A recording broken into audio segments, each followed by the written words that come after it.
Instagram net not working problem in iPhone. In this tutorial, I'll show you how to fix Instagram net not working problem in iPhone. So let's see how to fix this problem. For fixing this problem, first of all, swipe down notification bar and then turn on flight mode for 1 minute. After 1 minute, turn off flight mode. Now go to App Store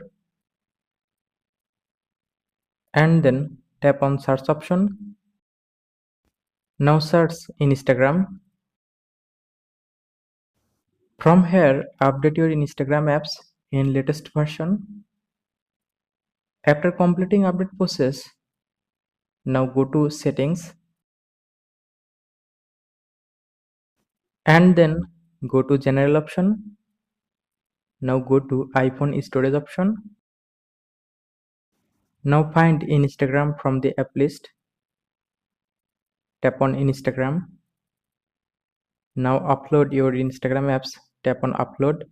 Again tap on upload app. Now reinstall your Instagram apps. Tap on reinstall app option. Now wait for completing the reinstall process.